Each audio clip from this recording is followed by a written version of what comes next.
சரிங்கண்ணே, next one title நம்ம பார்ப்போம். நெக்ஸ்ட் ஒன்று கிலாபத் மூமெண்ட்ஸ். அப்போ கிலாபத் இயக்கம் எதுக்குன்னு கிலாபத் இயக்கம் அப்படின்னு நம்ம பார்க்கலாம்.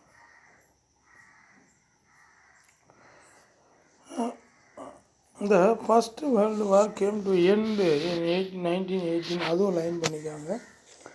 1918 முதலாவது உலகப் போரானது முடிவுக்கு வந்தது. அப்போ கலிபா Turkey who was consider the head of the Muslim of the world, அதுவும் லைன் பண்ணிக்காங்க, was given a harsh treatment. அப்போ இஸ்லாமிய மத தலைவர் என உலகம் முழுவதும் போற்றப்பட்ட துருக்கியின் கலிபா கடுமையாக நடத்தப்பட்டார். A movement was started called Khilafat movement led by the Ali brothers. அவருக்கு ஆதரவாக தோற்றுவிக்கப்பட்ட இயக்கமே கிலாபத் இயக்கம் என்று அழைக்கப்பட்டது. அவன் Muhammad Ali and Shaukat Ali started the Khilafat movements. அப்போ இந்த கலிபா அகத்துக்கு இருந்த அதிகாரம் மற்றும் பெருமைகளை நிலைநிறுத்தும் குறிக்கோளுடன் மௌலானா முகமது அலி மற்றும் மௌலானா சௌகத் அலி எனும் அலி சகோதரர்கள் தலைமையில் இயக்கம் நடந்தது.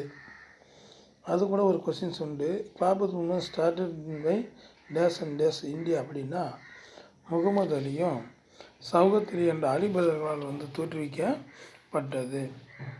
Gandhiji support the movement and say in it an opportunities to unite Hindus and Muslim.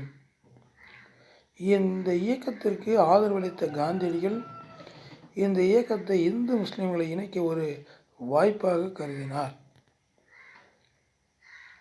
He presided over the All India Kilabat Conference held in Delhi in November 1919. 1919 November மாதம் தில்லியில் நடைபெற்ற அகில இந்திய கிலாபத் இயக்கத்து மாநாட்டிற்கு அவர் தலைமை ஏற்றார். Gandhiji support Shaukat Ali proposal of 3 national slogans.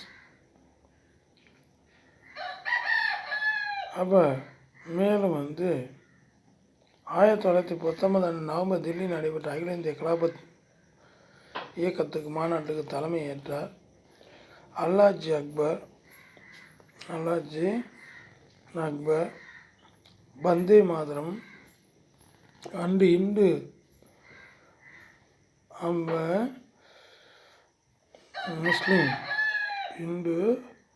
முஸ்லீம் மான் கி ஜெய், இந்து முஸ்லீம் வாழ்க ஆகிய 3 தேசிய முழக்கங்களை முன்மொழிந்த சௌகத் அலியுடைய யோசனையை காந்தியடிகள் என்ன பண்ணார்னா ஆதரித்தார்.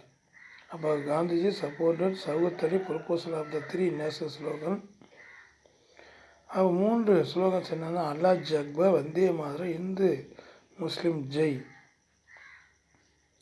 த Khilafat committee meeting in Allahabad on 9 June 1920 adopted Gandhiji's non cooperation program. அப்போ 1920 ஜூன் 9ஆம் நாள் அலகாபாத்தில் கூடிய கிலாபத் குழுவின் கூட்டம் காந்தியடிகளுடைய அகிம்சை மற்றும் ஒத்துழையாமை இயக்கத்தை ஏற்றுக்கொண்டது. நான் வயலன்ஸ் அண்ட் நான் கோஆபரேஷன். நான் வயலன்ஸ்னு அகிம்சை, நான் கோஆபரேஷன் இதுக்கான ஒத்துழையாமை இயக்கத்தை ஏற்றுக்கொண்டது. நான் cooperation was to begin on 1 August 1920. அதுவும் டைம் லைனில் கேட்பாங்க. ஒத்துழையாமை இயக்கம் 1920 ஆகஸ்ட் முதல் நாள் தொடங்கியது. அப்போ கிலாபத் இயக்கமும் கேட்குறாங்க.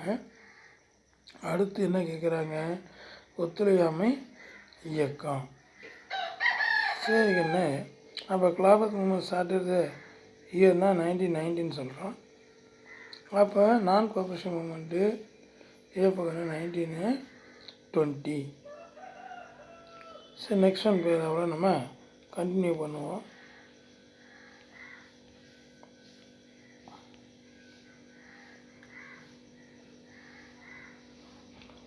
நான் கோஆப்ரேஷன் மூமெண்ட் அண்டு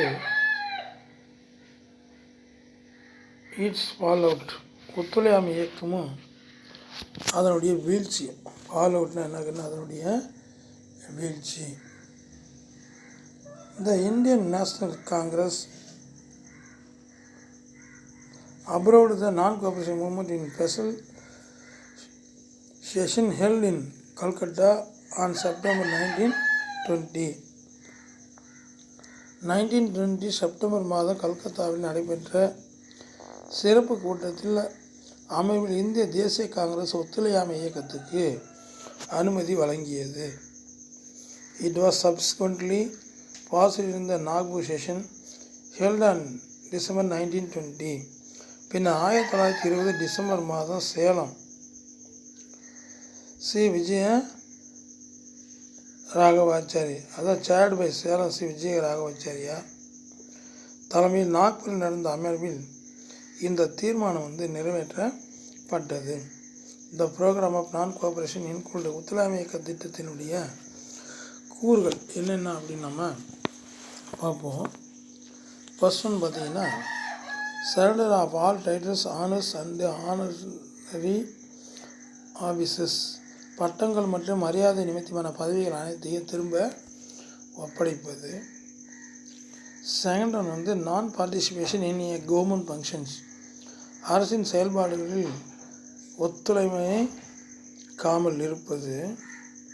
தேர்ட் ஒன்று suspension of a practice by lawyers and settlement of court dispute by private and arbitration, நீதிமன்ற வழக்குகள் வழக்குரைஞர்கள் ஆஜராகாமல் இருப்பது. நீதிமன்றத்தில் இருந்த வழக்குகளுக்கு தனியார் மத்தியஸ்தம் மூலமாக தீர்வு காண்பது. ஃபோர்த் ஒன்ல boycott of government schools by a children and parent, அரசு பள்ளிகளை குழந்தைகளும் அவற்றின் பெற்றோர்களும் புறக்கணிப்பது. ஃபிஃப்த் ஒன்ல பார்த்தீங்கன்னா boycott of the legislative created under the 1919 act, 1919 ஆண்டு சட்டத்தின் கீழ் உருவாக்கப்பட்ட சட்ட பேரவைகளை புறக்கணிப்பது. 6 ஒன்ல பார்த்தீங்கன்னா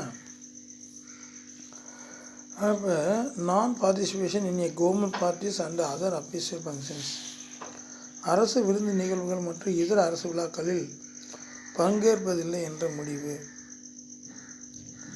7th ஒன்ல refusal to accept any civil or military post, குடிமைப் பணி அல்லது இராணுவ பதவிகளை ஏற்க மறுப்பது. Boycott of foreign goods and spreading the doctrine of swadeshi, அந்நிய பொருட்களுடைய புறக்கணிப்பு மற்றும் உள்ளூர் பொருட்களுக்கு ஊக்கம் தரும் சுதேச இயக்கத்தினுடைய கொள்கைகளை பரப்புவது. நெக்ஸ்ட் ஒன் டைட்டில்ஸ் பார்த்தீங்கன்னா இப்போ no tax campaign and Chauri Chaura incident, வரிகோடா இயக்கம் மற்றும் சௌரி சௌரா சம்பவம். கொரோனா காலத்தை வீணாக்காமல் மாணவர்கள் அனைவரும் ஹோம்ஒர்க்கை அனுப்பி வைக்குமாறும் நன்றாக படித்து வீக்லி டெஸ்ட் எழுதவும் கேட்டுக்கொள்கிறேன். தேங்க்யூ.